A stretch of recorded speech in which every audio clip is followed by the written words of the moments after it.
and Audrey is an environmental consultant working in the fields of urban tree management, rainwater harvesting, and sustainable design.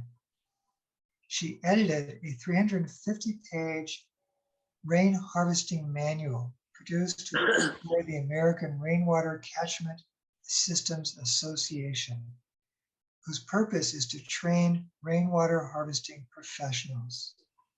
So she's got her hands on the people who are implementing our future. Additional projects of Anne's include developing guidance on expanding the use of native and cultivated fruit and nut trees in Arizona through a network called LEAF, Linking Edible Arizona Forests. She has prepared water harvesting guidance for urban forests around Arizona. She's developed best practices to increase the use of native trees to improve urban forest resilience in Tucson. That's what she'll talk with us about today. She's currently managing a project to develop a guide for responding to insect and disease threats in the urban forests of Arizona and New Mexico. So Anne, let's just run with all due leisurely haste. Our eyes and ears are open. Dwayne is expected at 11:25. So just stop in time for a little question and answer with you. Okay, so have the presentation finished by what, 11:15? Or That would be great. Later, You sooner? do that. Okay. Yeah. I'll share my screen here, hopefully. Let's see, get back to Zoom.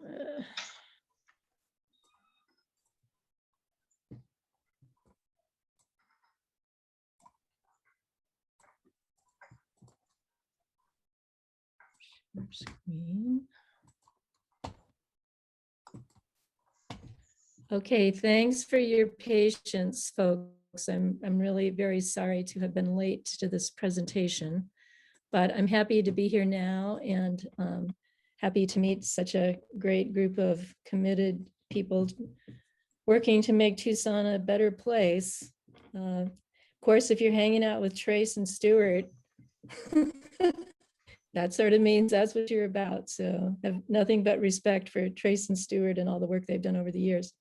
So I'm going to talk about the best practice guidelines we developed for Tucson to use native trees as part of the urban tree palette to increase resilience.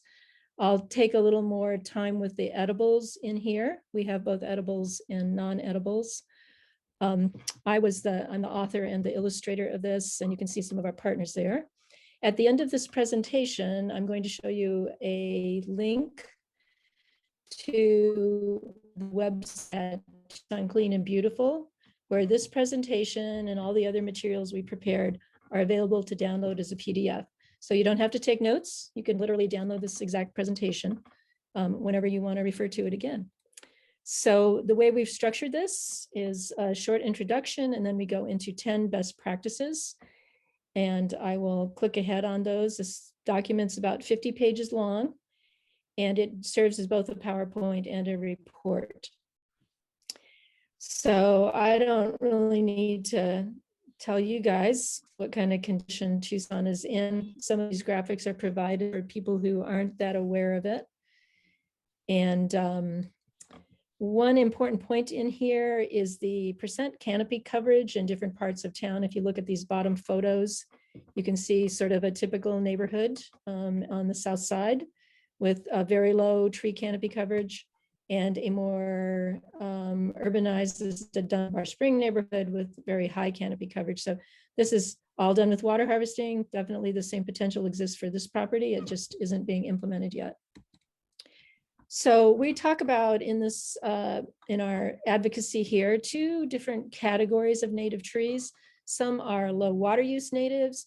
Their natural habitat is generally in the lower elevations of our mid-elevation deserts. So washes along the Santa Cruz, on the slopes and alluvial fans. Some of these do trend up into the higher elevations. And then the other category of trees are medium water use natives. which tend to be native at somewhat higher elevations with a little more sustained water supply. Some of those are also found at lower elevations. So there's not a distinct dividing point between these two. Native trees have adaptations that help them get through the kind of challenges we've had. They have a natural draping shape that shades their trunk and the soil under them. They have a natural ability to, some of them, to drop leaves as a form of drought deciduousness. So we have winter deciduousness, but there's another kind of deciduous characteristic, and that's drought deciduous. You may have noticed this year that some trees leafed out later, some didn't leaf out at all until the monsoon season. That's natural, it's adaptive, and it's a very good benefit that these trees have. The other adaptation they have is their ability to sacrifice some of their own limbs to keep the rest of this tree. And this is a Foothill Palo Verde. It has self-pruned one of its trunks and one of its major limbs, but the tree itself is still there. This was taken in June. Even though these self-pruned elements will drop off, the tree is still alive and healthy and will continue to produce seed and food and shade. One thing about characteristics of native trees is that when they're in their natural environment, unless it's a strictly riparian area, they do tend to grow sort of slow. But when you put them in the urban environment, and here there's an illustration of 2 desert ironwood trees, one in Dunbar Spring with a street cut, bringing stormwater into it, one in a nearby neighborhood where this tree's probably grabbed a little septic water there. But both of these are only about 12 years old. So these are very large stature ironwoods in the urban environment that are growing fast. So we emphasize in our report how to use non-potable water supplies to support these trees, because when you start talking about planting more trees in Tucson, the next thing you hear is, oh no, we don't have any water to do it. And true enough, you don't really want to devote potable water to this, except as an emergency supply. So we focus on harvested rainwater, stormwater, gray water, and condensate water from air conditioners, ice machines, and other cold producing machines. You'd be surprised how much water they spit out. We talk here about the benefits of trees. I won't go through too much on that. They are somewhat easier to take care of. They don't typically need soil amendments. They're not, the natives aren't prone to heaving foundations, and they don't tend to blow over. These are not universally true statements, but those are the tendencies. So here are our 10 best practices. And I will just do this by going through these one at a time. We have put the practice of saving drinking water by using alternative water supplies first, because it is the most important practice and we can't emphasize it enough. We support this contention by showing you the amount of water that low water use native trees and medium water use native trees typically need. Here you have a Palo Verde, here you have a Canyon Hackberry, which is a medium water use. We just want to give people a visual sense of how much water over a year's time these trees might need in an urban environment. And you see, you know, we know that our average annual rainfall is only more like 12 inches a year, 11 to 12. However, in the urban environment where you get a lot of heat island effect, high nighttime temperatures as well as daytime temperatures, and we have this aesthetic factor where we don't really want to watch a tree go drought deciduous necessarily, we do recommend a little more water supply. So 20 inches is recommended for a low water use, 35 for a medium water use. And depending upon the size of your tree, that's a very different amount of water. For a 10-foot diameter tree, that's 10,000 gallons. For a 30-foot diameter tree, that's 1,000 gallons for the 10-foot, 9,000 for the 30-foot for the low water use. And you can see the range of water usage for the medium water use. So there's your perspective. And this is how the tree loses water. It loses it from its leaves through transpiration. It loses from the soil where the root zone is through evaporation.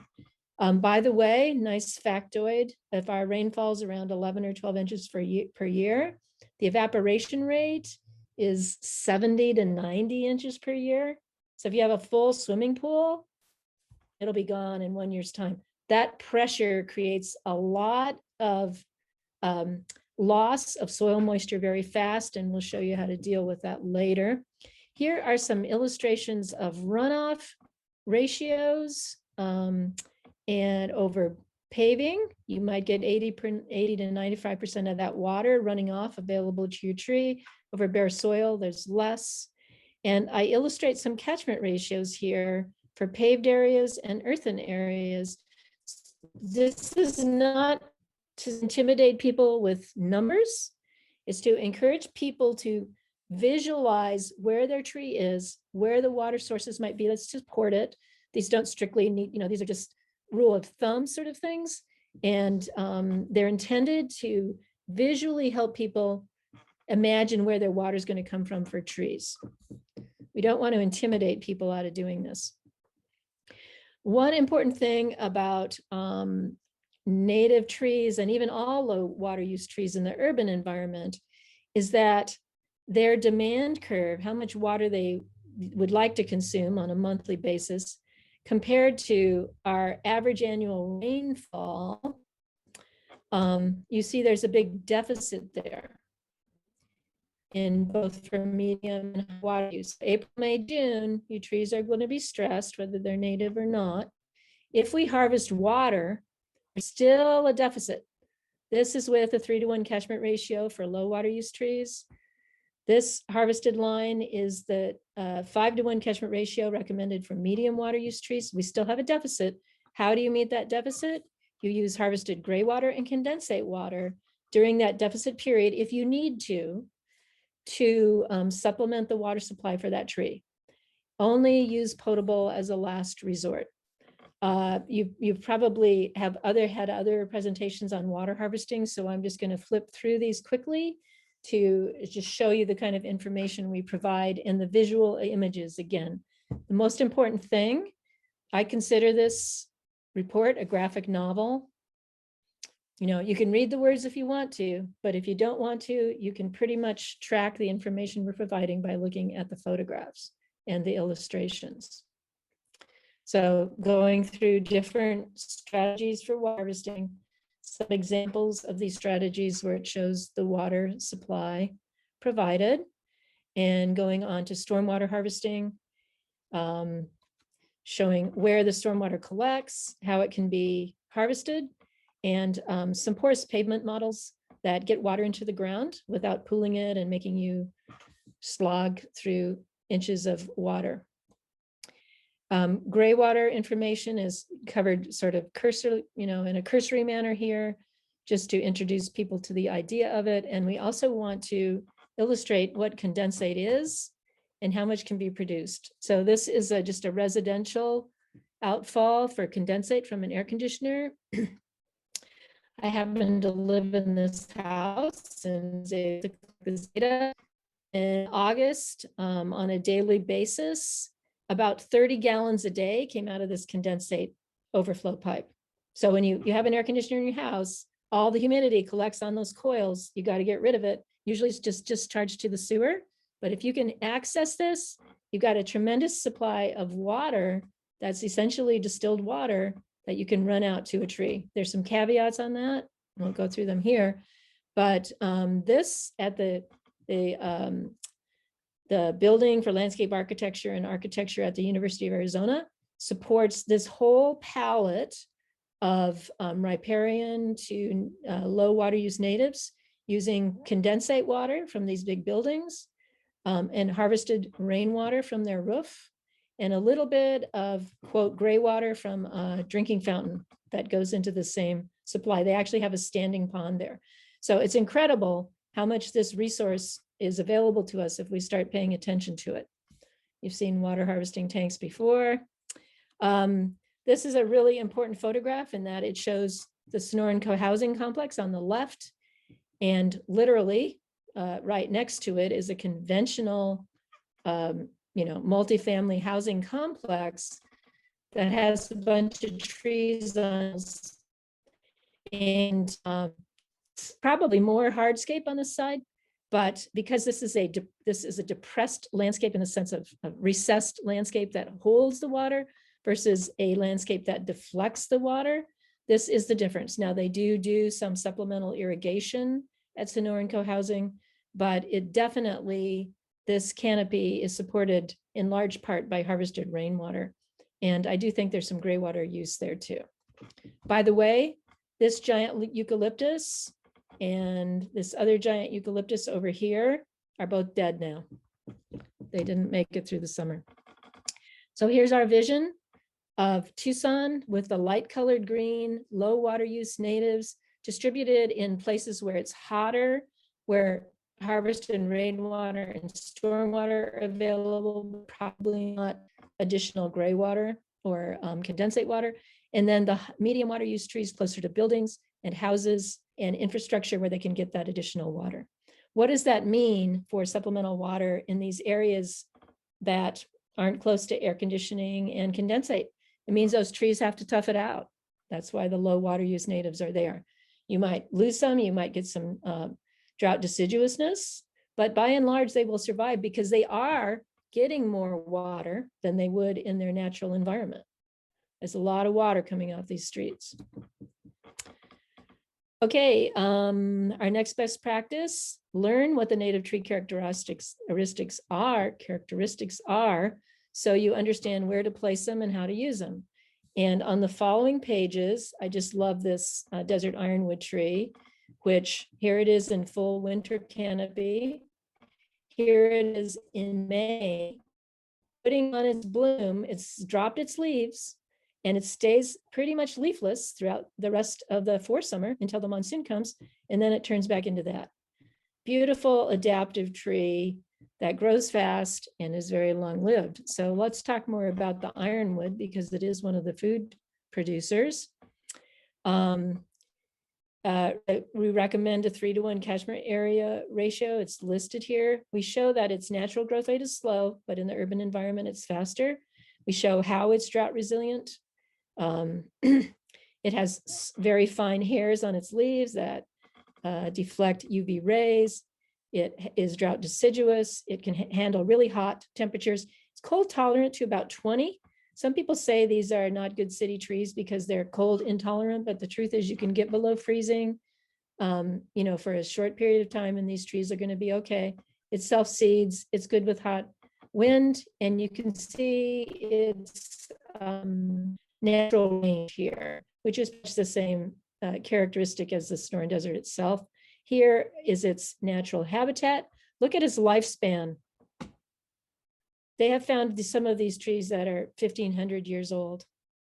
If you can start an ironwood tree and support it, even though when they grow faster, they tend to be a little bit more short-lived. You're still going to get 1,000 years out of it instead of 1,500. So just don't molest them, prune them right, treat them right. And an ironwood is a blessing to the city. They get very big when they're old. So be thoughtful about where you plant them. Look at this size range. This is sort of a moderate canopy size. They do get bigger than this. Okay, velvet mesquite, you know a lot about them. In these photographs, we like to show examples of extreme pruning with a big red line through it. So we start helping people get a visual image. This is the natural form. This is ideal. This is a nicely civilized pruned form for people that want to walk next to it. You can prune it up higher if you want to walk under it. This is an abomination that damages the tree, creates no shade, and wastes water. So that theme is pounded in throughout this presentation. Same sequence here with the mesquite. Natural form, well pruned, bad prune. Shows you some of the characteristics of the tree. Its size range. It's a pretty large tree. If you support them, it grows fast even under normal conditions. They grow really pleasingly fast in the urban environment. They have a very wide range. They can live up to 200 years. So this is another long-lived tree, worth giving it the space it needs. For, in another presentation, you can learn about harvesting, which you guys already know about. I really love the fact that I stumbled on these giant mesquite bug nymphs. It's just so wonderful to have native trees that support our native insects. These grow into the giant mesquite bug, which is a relatively harmless bug, very charismatic, clumpy bug that I saw a lot of this year. And then the Foothill Palo Verde, natural, well pruned, inexplicable prune, moderately sized. They say it has a slow growth rate. I've watched some of these growing in water harvesting basins, and I saw a 2-footer become like an 8-footer in 2 years in a Walmart parking lot with a not very good water harvesting system. These things will grow fast in the city if you give them some water. Very, reasonably cold tolerant, will self prune. It's one of the self pruners, and you can see the natural range. And again, long lived. They don't like to be planted. I show it in a basin here, but these need to be elevated in a basin or next to a basin. They don't particularly like prolonged wet feet. They grow on slopes. See them on the slope? That means they like good drainage. And the blue Palo Verde, which we've had some trouble with in town in the sense of witch's broom and potentially a somewhat damaging mite that is causing big limbs to drop, but it's still a really important tree. It is our state tree. And we would still like to see it well tended, when well cared for and reasonably well watered in the urban environment. Lives 150 years, can keep on top of any issues it's having. And just a gorgeous tree. Tends to want to be next to washes, so a little more water use than the very low water use natives. So you could, we're calling this a 3-to-1 catchment ratio. You could give it more and it would love that. It'll get bigger if you give it more. Cast dense shade. This is my new favorite tree. This is a cat claw acacia. Anybody there familiar with this one? You know have any cat claws in your life? Look at the natural form. Oops, this thing. Very sprawly, likes to grow adjacent to washes, but you can prune as a multi-trunk, but you can shape this up and get under it. You don't particularly want to do this to it. I mean, it's a little bit of a challenge because it's got sinuous limbs. I've seen some with many more trunks than this. You can see that some of the trunks just go sideways.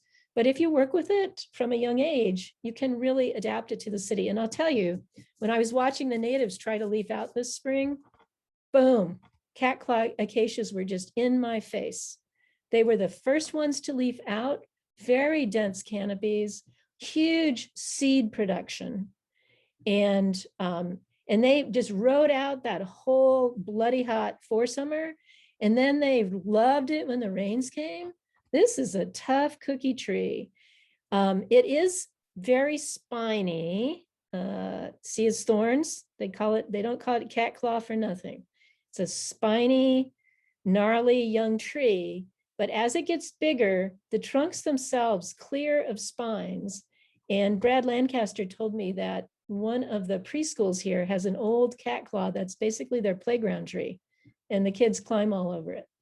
So this is a sort of an underused, utilized tree, moderate growth rate naturally, which means you can push it uphill a little. I'm seeing this in street side plantings and stormwater basins. So we're going to see a lot more of these coming around town. Edibility, I would have to read more about this. It's not typically considered to be an edible tree.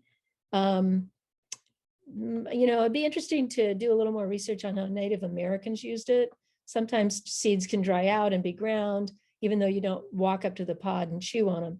So, we're not listing it as edible, but it'd be worth digging a little deeper. All the ones I've shown you so far fix nitrogen in the soil, so they naturally fertilize themselves.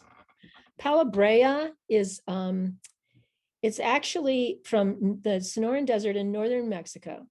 So cold tolerant to 25 degrees, might need a little attention on, if there are multiple days of freezing, but they're out in the environment. They have beautiful bloom, very charismatic form. You can see sort of gnarly limbs, and people have tried to work with these sort of. So I call this heavily pruned, not terribly pruned. It's pruned well enough to function in an urban environment. So these are really interesting trees, fast growers, long-lived, actually. I have not seen these listed as edible. White thorn acacias, pretty gnarly, thorny tree. Those are big thorns. A really good urban placement with this would be someplace along your back alley where you want to deter people from jumping your fence. You know, it's a security tree, and it can be used for that purpose. You can prune them and shape them up. I've seen some pruned into single trunks. And I have seen a lot of these turning up in street side basins as well. So we'll see more of how these work. Look at their cold tolerance, 5 degrees. Short-lived, however. So I did see one of these die recently. It got, the leaves didn't look out as much. There was more dead branches. The mistletoe jumped in and it dried pretty fast. So you're not gonna want to invest planting one of these in a part of your yard where you want sustained, reliable shade over a very long period of time. This is sort of a, how would you call it? A specialty tree for specialty uses, and you will get some shade out of it. Now, these did not leaf out at all until it rained, and then they just got so dense. These photos were taken before the rain and, you know, from earlier times when they were still residually leafed out. Desert willows, just an incredible urban tree, very malleable in terms of shape, fast grower, long life, wonderful flowers, attracts pollinators, super tree. I've seen these, no, in every shape and size. It's amazing how people prune these. They're sprawly when they're young, so you got to let them grow out for a few years. This is their natural form. It's not, it's just a malleable shape. It's sort of bending around to the environment it's in. So it's kind of a chaotic, perhaps blobby natural shape, but amenable to work. And they bloomed and they took that heat. They're cold tolerant. What a great tree. Canyon hackberry is an edible. I have I've chewed on the berries. I've basically sucked the sweet skin off the outside of them. Brad says you can grind these. Birds love them. Charismatic trunk, wonderful gnarly deciduous shape. They're kind of sprawly and crazy looking. I consider them a charismatic tree. I think they're just a really wonderful, interesting tree. Here's a very well-behaved one. It's pretty old. These live to 150 years. And they get pretty big if they're in a good environment. This is getting into the medium water use trees. Its natural environment is a little higher elevation, and we recommend a 5-to-1 catchment ratio for them. But I've seen them around town where, they might have be planted next to a roof like this one was some years ago. Maybe somebody's watering it, or maybe they're not, but they're naturally getting the runoff, and that's helping them grow to the size they want to grow, even without very deliberate water harvesting. Quick question, Anne. Yes. When you say 5-to-1 harvesting ratio, 1 is including the canopy, right? And yeah, exactly. I brushed over that part. I didn't define that. So 5-to-1 is the ratio of the area of the entire catchment area to the width of the mature canopy. So if you took this canopy and you plunked it here, you'd go 1, 2, 3, 4, 5. Now, obviously, this is going to be a seedling when you start. So that's going to look like a lot of runoff for a little tiny seedling. But to get it to its potential mature growth rate in the city, you want to structure this. You can do that when you plant it, or you can expand it as the tree gets bigger. It's a really great shade tree. It is winter deciduous, so you could get it to the sides, the southeast, southwest side of a house. You could put it on the south side of the house at a distance from it and still get some filtered sun in the winter when you actually want some sun. It's a great tree for dense summer shade. These have dense canopies, but if they don't get the water they need in the hot summer, they'll get some drought deciduousness. So these require some thought, and they ideally would have additional water besides just harvested runoff or stormwater. You would probably want a gray water, a condensate source to help supplement it, and then go to potable if you need to. You guys all, anybody never seen a screw bean before? Or seen this before? This is a new one on you. Fun trees. Crazy shapes. The natural form is again sprawly. You try to prune these things and you just all over the place. They're not well paved for pruning, but you can sort of force them into it. Some pruning is just crazy, but they're such fun trees. I think they're great to have around. These pods are edible.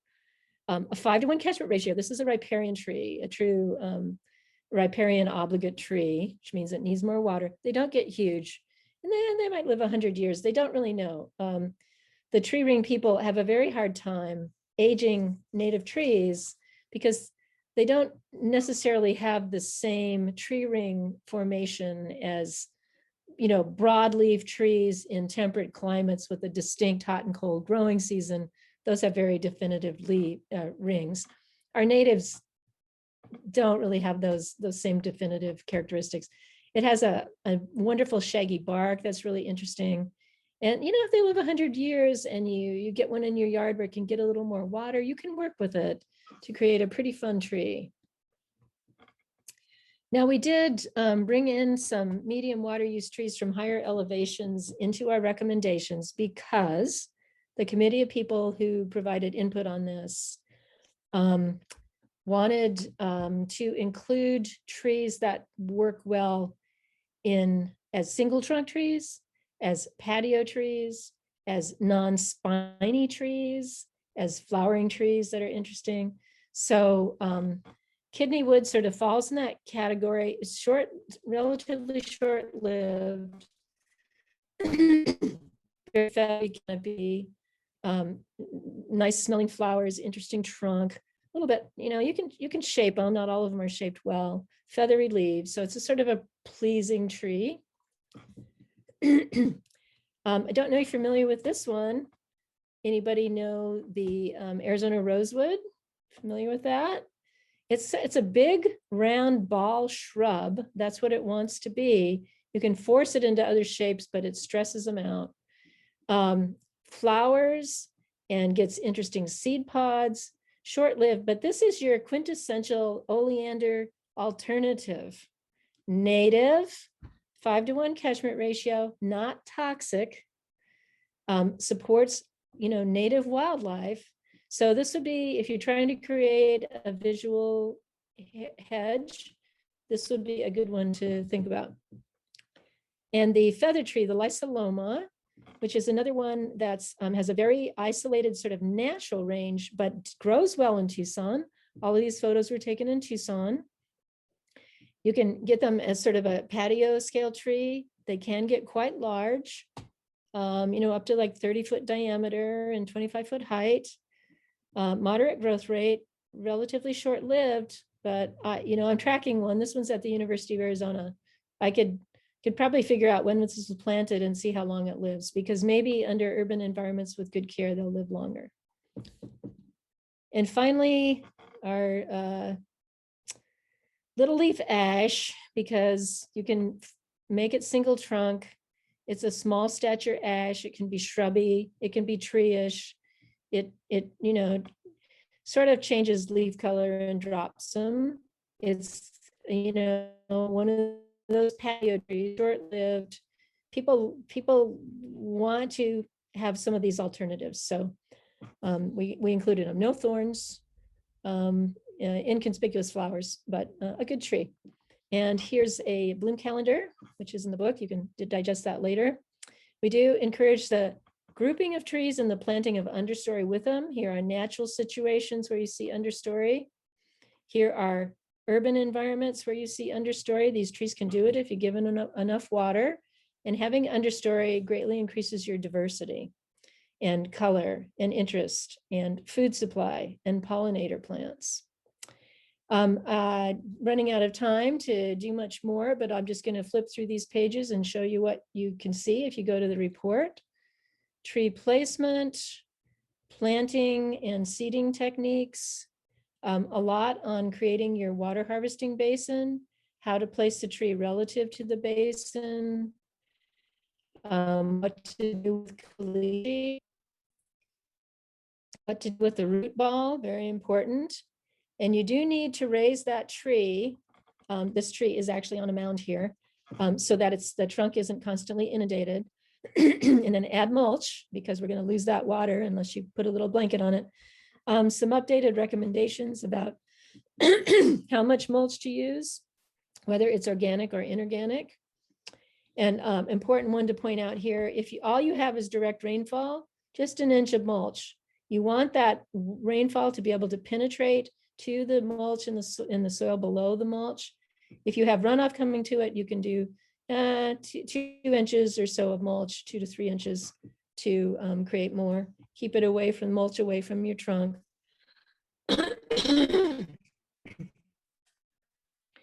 Plant your understory trees at the same time, and your trees will self-mulch. This is examples of trees self-mulching. This is the duff under trees. So once you do the first mulch, when your tree gets big enough, it'll start to self-mulch. Proper watering locations and strategies, the priority of watering, tank, condensate, gray water. Okay, now you can empty your tank. Well, you get to direct rainfall, keep your tank full. When you run out of that, use your tank. Okay, now you can either let your tree go deciduous a little bit. You can allow some trees a little bit of stress, or you can bring out the potable. We have here on pruning. It's very important for people to understand the right way, the wrong way. You don't have to prune a whole tree just because you don't have to create one of those little shapes. You can prune half of it and you'll keep the shade on the other side. If you over prune, you can really damage the tree. And these sprouts that come out the side, we need to train our eyes to go, wow, that's fantastic. Look at that. That tree is shading its own trunk now. We pruned it up. We got the big limbs out of the way, and now it's shading itself. Keep them, let them be there. Okay, some of the benefits, and I just want to introduce you to this incredible old ironwood tree. Has to be many hundreds of years old. It has a 55-foot diameter canopy. Look at the trunk. Look at the flowering. This is in a sort of a wash bed west of town. And that's what we can create for ourselves. Here's the website for more information, TucsonCleanAndBeautiful.org. And if you just write native trees for Tucson and Tucson Clean and Beautiful, you'll go there even if you don't remember this website. Okay, we might be out of time for questions. No, we've got time for sure. Okay. So Sorry, feel I free sort of to whipped just through that, but Thank you, and this is so interesting. And feel free to unmute if you have a question. I'll see the conversation since I don't see anyone with their hands up yet. Mulch and compost. When you're mulching around the tree, if it's just like sticks, little stems that you've cut from another tree that you're pruning, do those also have to be away from the trunk of the tree? Or are they good to be up next to the trunk to provide more shade? no, I wouldn't. It just gets in, it creates a bad habit to get them. I mean, you really have to get in the habit, and the mulch is going to creep there anyway, and you're going to have to go pull it out. Personally, I've put a lot of trees in the bottom of water harvesting basins. I haven't heard about a lot of rot or, damage from that. It's just that if you invest in a tree in the urban environment, you might want to go a little bit farther in your acts of trying to protect it. And fungal diseases and rot diseases are present. in Tucson. So keeping it away just gives you a little more security with your tree. Raising it so it's not constantly inundated. It can be inundated, for a short period of time during a large rainfall in a deep basin. But you want that to drain down. And so that pedestal is pretty useful to allow that water to enter, around the tree. Let me see if I can go back to,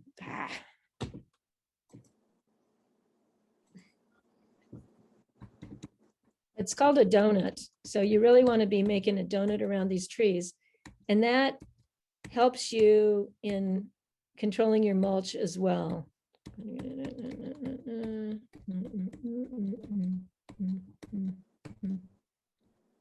They're big files, so it takes a while to advance. Anyway, work with it. And when you use those prunings, cut them up small, because they start to become a problem in the urban environment. See the mound? See the donut around the mound? Now, if this water were all the way up, it does wet the trunk, but it infiltrates quickly and the water gets down below the trunk.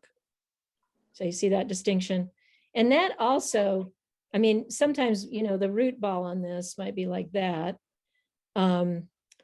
You got to mound a little native dirt up over the root ball, but you can sort of work with this donut shape. That's in a mature tree. On a seedling, it's a little different. But okay, Thank any you. other questions? Yeah, Kevin's got a To question. that question. Yeah. Okay. Hi, I have Kevin. a question. And does your best practices manual provide information on understory plants? Like if I build a rainwater collection basin, put a tree in them in the middle, making sure it looks like a donut. But what about, does your manual provide information on plants that I can put around the tree? Which ones might be in the basin versus adjacent to the basin? Brad Lancaster has that information. It's just a step too far for us to include that in here. Generally, we show the understories in the deep basins, and that's pretty much where I put them. We do provide a list of, I think we had that matrix here of, these are all native understories. That shows you the type of plant they are. Of these, the only one you really would not want to put in the bottom is a cactus or a succulent. But they can kind of take it. You want to make sure your basin has good drainage. I mean, that's really the key. If you can get a basin to drain in like 2 hours, even if the plants are temporarily inundated, even if they're sort of covered up, I mean, and you get it down, it's not that, they can sort of take it. And if some of them can't, okay, you go, oh, well, that guy couldn't take it, but this guy could. And let's see, a similar one, I could plant another one of this, the one that could take it, or I could find a similar one like it that might do it. Pick them according to if you want to eat any of the product, if you like the blooms, the characteristics of them. And all of these, you can sort of look them up and find out whether they're edible or medicinal or pollinator plants. This is designed as a pollinator calendar, and it's very useful to see, broadly speaking, when you might expect blooms on it to serve the pollinators in your community. Oh, another question?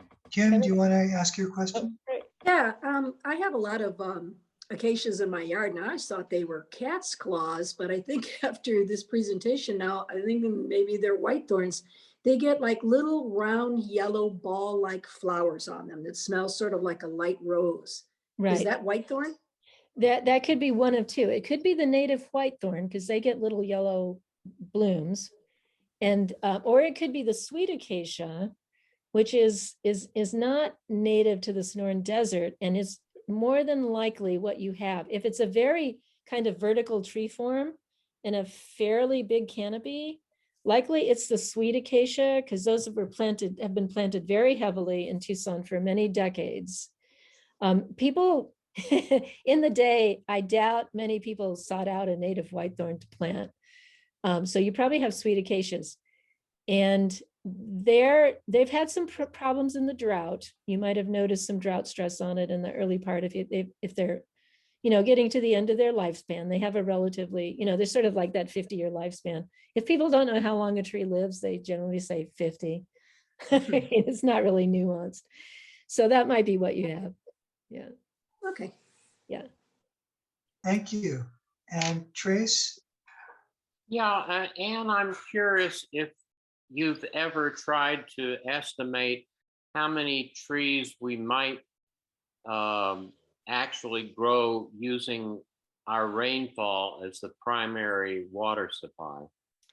Well, I think we did an analysis of that through with Shade Tucson, where I did a big spreadsheet on that.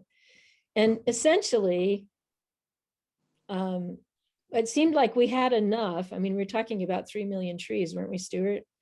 I mean, it seemed like there was enough water for that. If you go with like a 3-to-1 catchment ratio. So any typical urban environment, if we go back to the vision page, these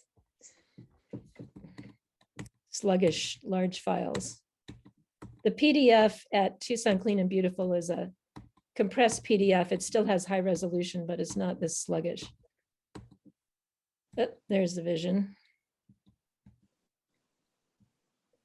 Okay, so you're looking at this. This is sort of typical. It's got a downtown, it's got a commercial, and it's got a residential.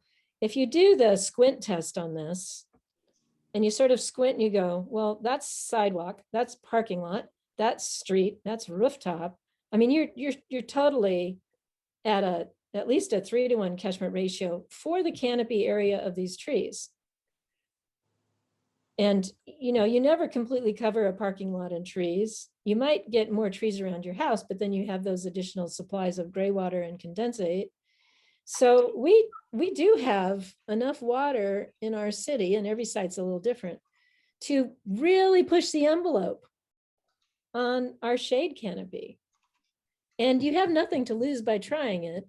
Trees, our natives, they're so wonderful. They will grow out to the size that reflects the water supply they get. So if they get a little less, they just don't get quite as big. If they get a lot more, they get a lot bigger. And so it's a sort of an iterative relationship between their water supply and their size. And they're fine with that. They're absolutely fine with it. You go out into the broad desert and you find a mesquite that's on a hill and it's 4 feet tall. And if you walk down to the wash, it's 12 feet tall. And if you go to the tank of Verde, it's 25 feet tall. So it's all about how much water it gets. You're not at risk by putting them in and giving them the water that they can get and see what happens. And they can be closer together. In riparian areas, native trees are sprawled all over one another. This whole business is of, oh, you've got to give them 30-foot centers. Don't let them touch. That's not necessarily so. Look around, start really watching natural areas right around town, in town. Go to any wash, look at it, see what those trees are doing there. You can do the same thing in your yards. And you can put the understories under them. And the more of that, the more density of that canopy, the more you're cooling the soil and any hardscape that gets shaded by it.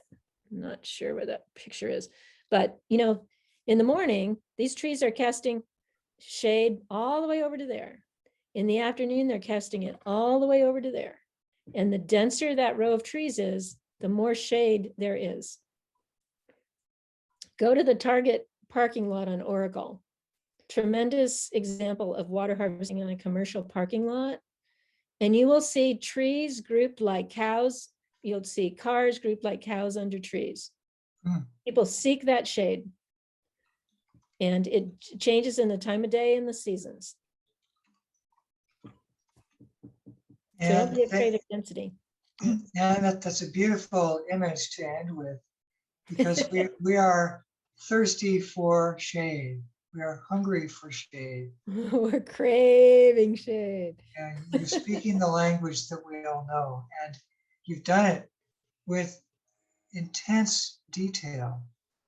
this is truly a guidebook, which we hope to get out to lots of people. And since Dwayne is here, I'll just say to the ambassadors that when we close today, I'll give you a couple of the ideas of how we can implement and support some of the ideas that are promoted through this guidebook that Anne's put together.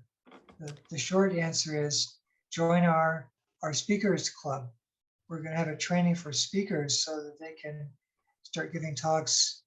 We'll never have quite as much knowledge as Anne does, but we can give the basic pitch to our neighborhoods, to our social clubs, to our faith-based organizations on the value and wonder of having more shade in Tucson.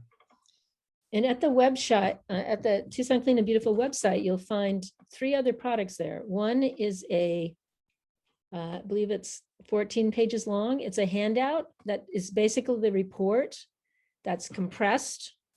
And so it's a really easy handout, quick to get information out.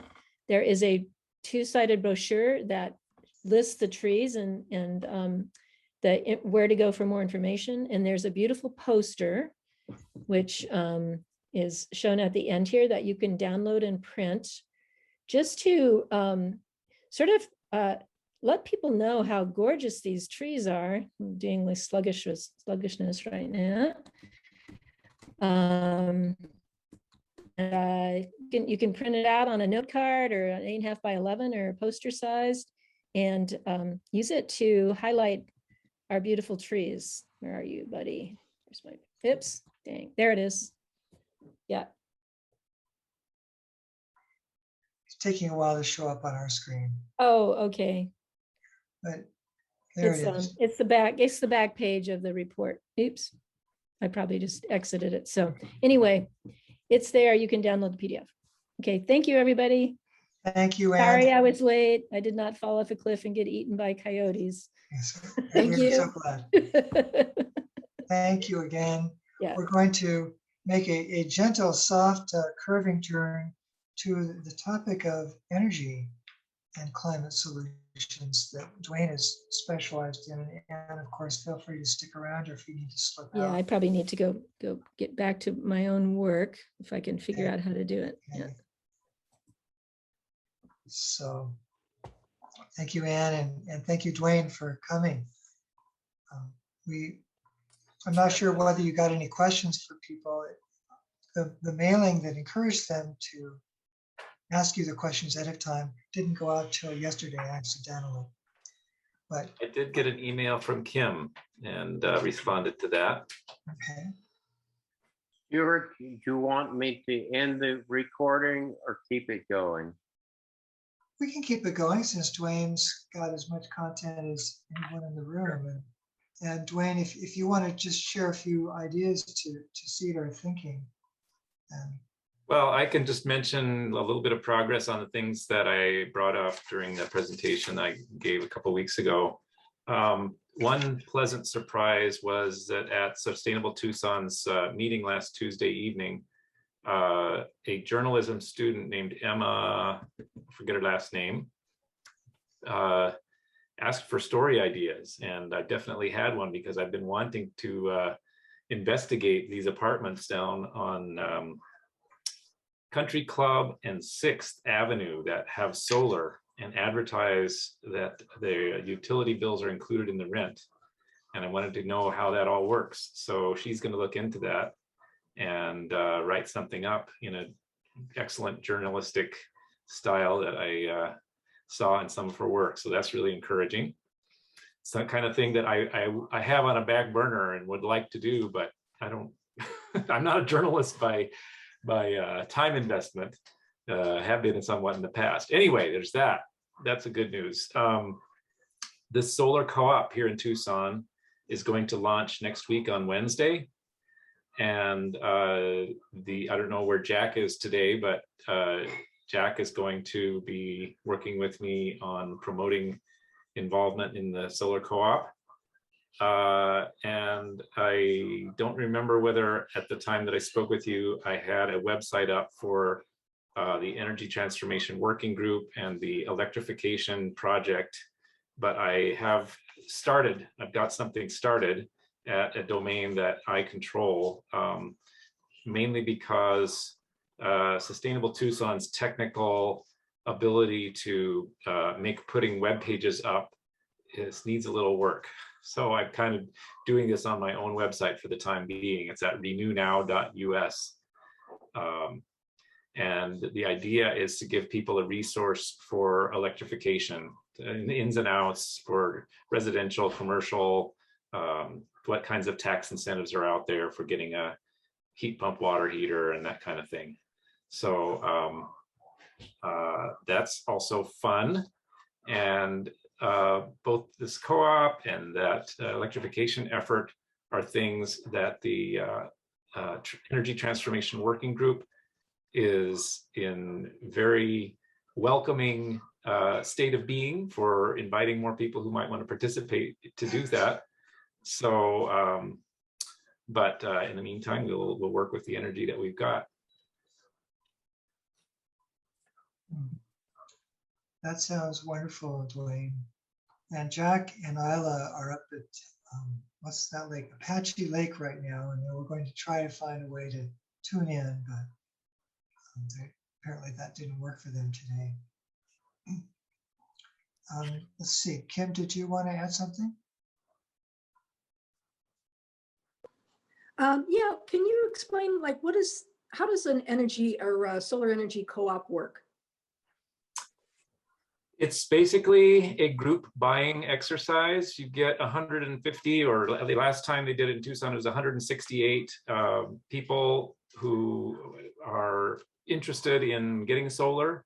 They come together and put out a request for proposals to do all of their systems.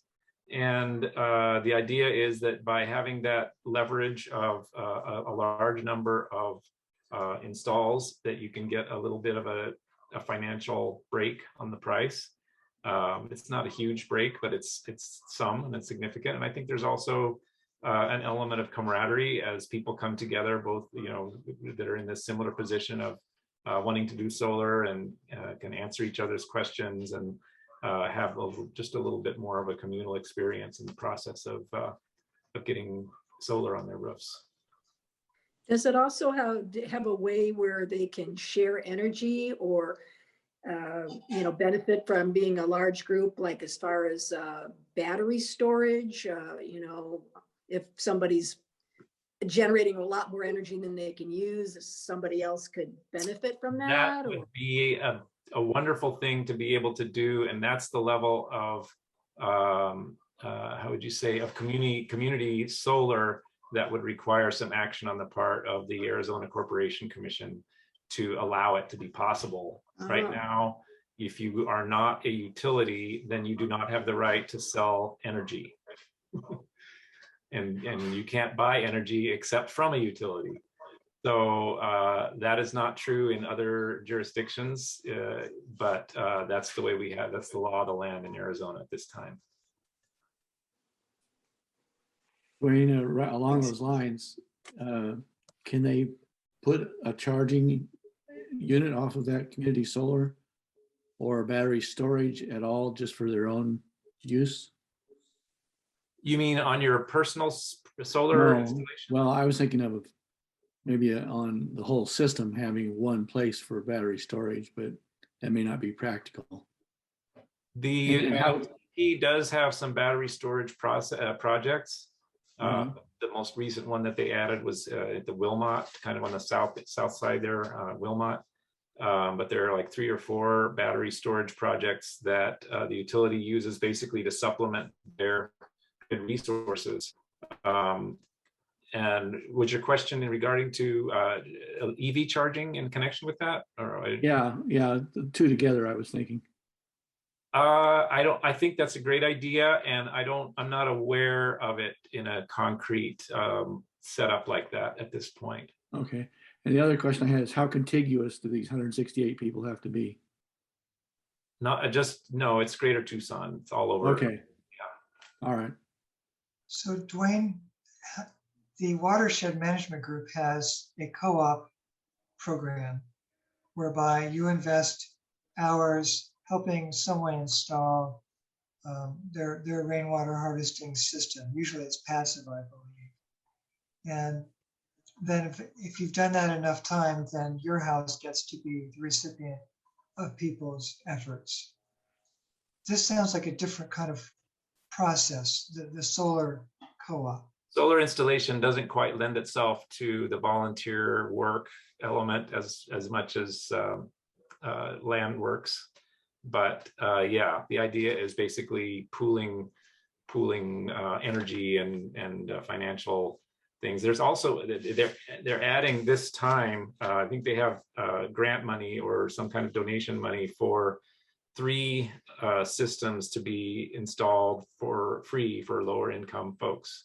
So those who are not able to afford also can apply and at least have a chance of getting a free install.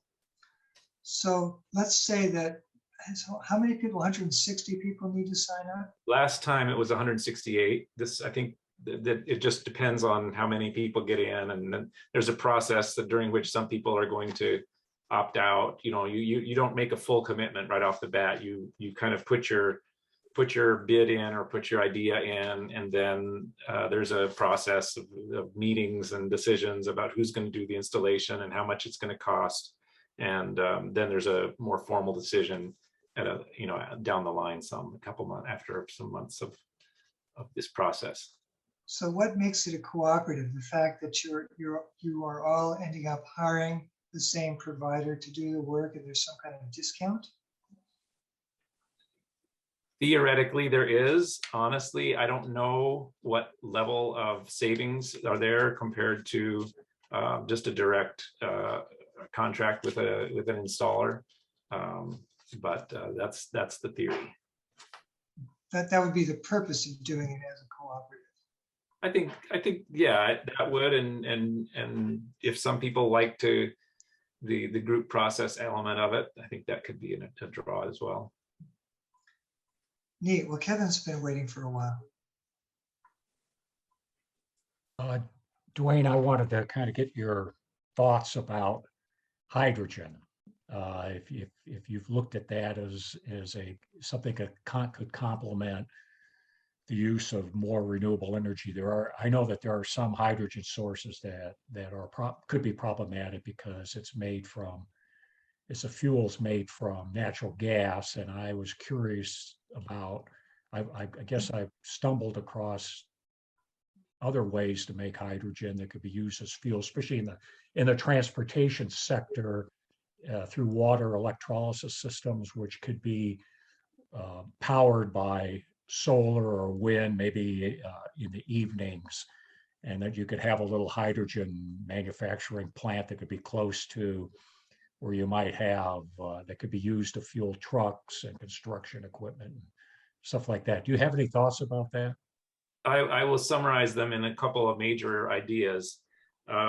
One is that, as you mentioned, there are more than just 2 ways of making hydrogen. They're coating them now with colors. You've got green hydrogen, you've got brown hydrogen, you've got blue hydrogen, you've got all these different, depending on how much coal or natural gas or whatever goes into the process. I think there is a place for it, and I think it is important to kind of know the limitations of that place. In my view, overall, you're losing efficiency because this is still comes down to a combustion process when you use the hydrogen, and you do not get 100% efficiency. So if you're making green hydrogen from renewably produced electricity, for example, you would do better off if your application allows it to just use the electricity that was made for making hydrogen. Use that directly instead of adding the step of turning it into hydrogen fuel to then fuel a car or whatever it be. I would say that a lot of the hype for hydrogen is from sources that want to find a market for their natural gas and their other things. That said, there are probably applications where for instance, let's look at a nuclear plant that's still going to be operating, and it's has the capability of producing energy at night when there's a low demand. You could just tap that sort of automatically available energy to make hydrogen fuel for some application in which it is beneficial over directly using energy, electrical energy. And maybe that would be air flight at some point or something like that. So I don't want to throw it out altogether, but in terms of efficiency, there has to be a good reason that you're using hydrogen instead of directly the electricity. And there are applications where that's true, but most of the ones that we run into commonplace, it's not so true. Real one more quick question.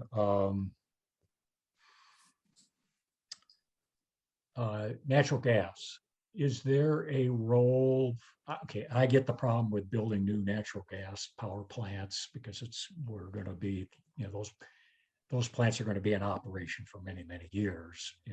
And so I understand the concerns about utilities switching from coal to natural gas, saying there'll be some CO2 reduction, but the problem is you're still going to be generating CO2, and these plants are going to be around 30 to 50 years. What about combined heat and power natural gas fuel facilities where you're generating both heat and electricity? You could make that maybe part of a microgrid system. Is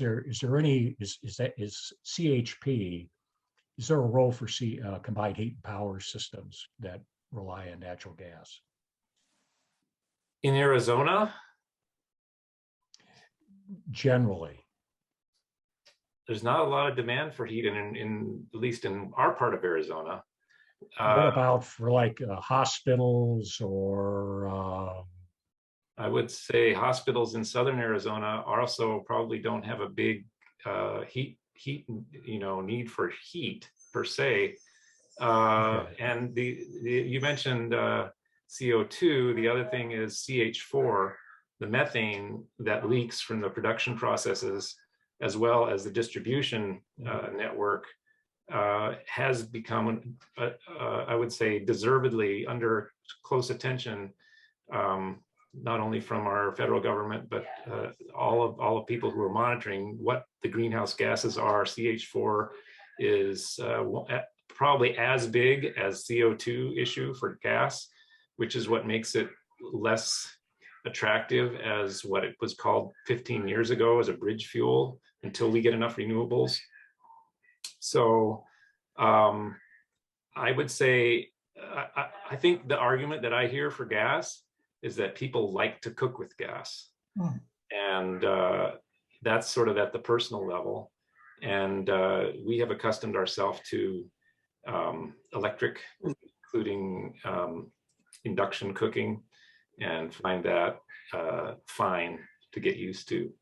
So I would say in the view of the urgency of climate emergency, eliminating gas as fast as possible is a priority. Thank you, Dwayne. Anne, you had a question.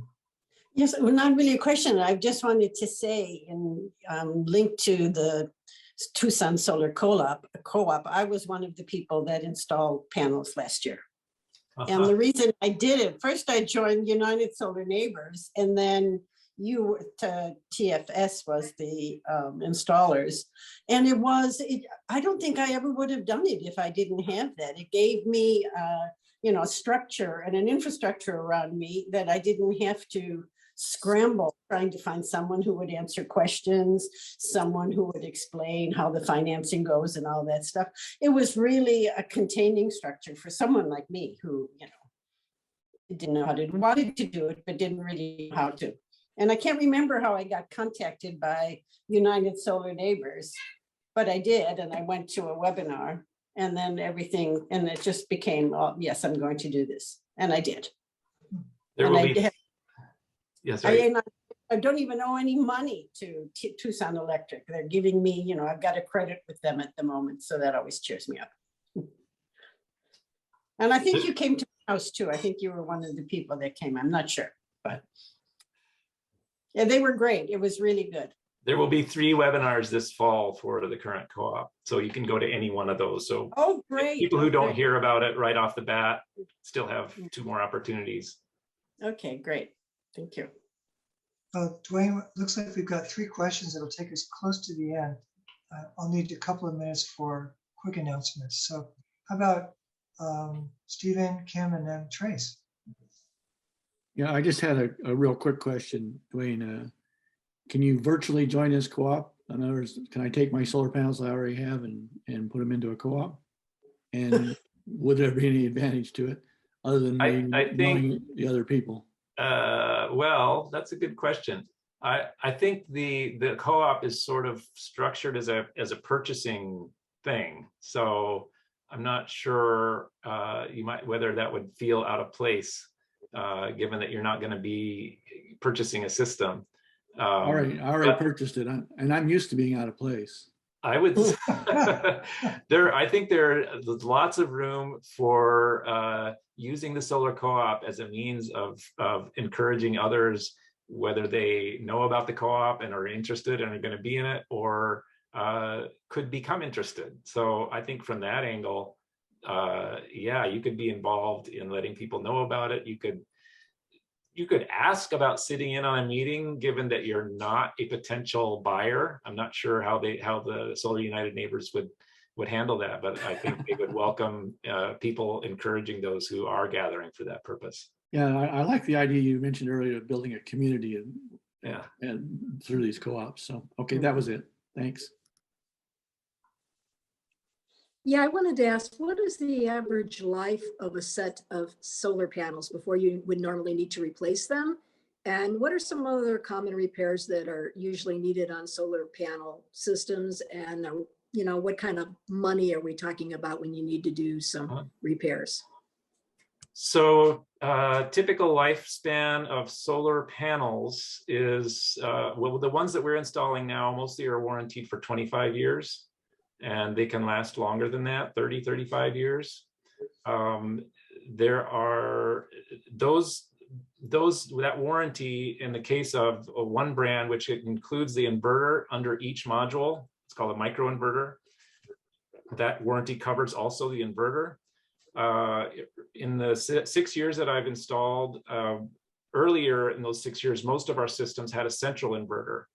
And we still install systems, quite a few, with a central inverter, or a string inverter as it's called. And those inverters typically have a little bit less of a lifetime, maybe 12 to 15 year lifetime. And we'll need an investment of usually under $2,000 at that point to replace the inverter. Those expenses are typically planned into the presentation that you would get when you're going to have an installation. So it's not something that is sort of not mentioned or that you have to be surprised by. So even in the financial outlook and the payback, that cost is taken into account. But otherwise, the elements are pretty much there. The only other kind of major thing to think about is the condition of your roof. And it's important that the roof be in good condition before the installation so that you don't, in a few years, have to do major work that might require removing the system. And the removal is a function of the type of roof you have and of course the nature of the work that will be needed. But many flat roofs, for instance, do not require the removal of a system to do work unless it's really, really getting down to the roof structure. So, but shingle roofs, for instance, it can require taking it off to reshingle. So that's something to take into account. Does hail damage solar panels very often, or is that pretty unusual? It's pretty unusual. They're supposed to be able to take a golf ball sized hail. And in the replacement modules that I've done, it's more often been there was one where a child threw a rock and damaged it. So I've seen that more than I have hail damage. But and neither one very, very much. Thank you. What about energy storage for residential buildings? It's becoming more and more popular. I don't know whether the co-op will include people who get energy storage? That would be a good question to ask Brett at Solar United Neighbors. I would guess it might depend on who the co-op chooses as the installer and whether they do energy storage systems. I think more and more contractors do offer that. A lot of our systems, people are adding to the size of their system to charge their electric vehicles and power their other electric appliances. And also many people who have had solar for several years are adding battery storage now. So yeah, and I'm in fact working on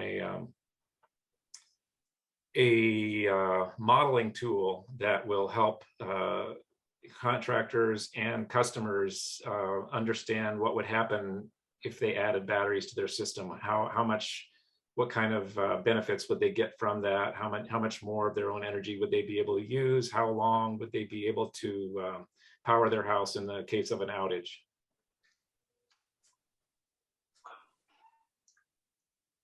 Dwayne, Yes.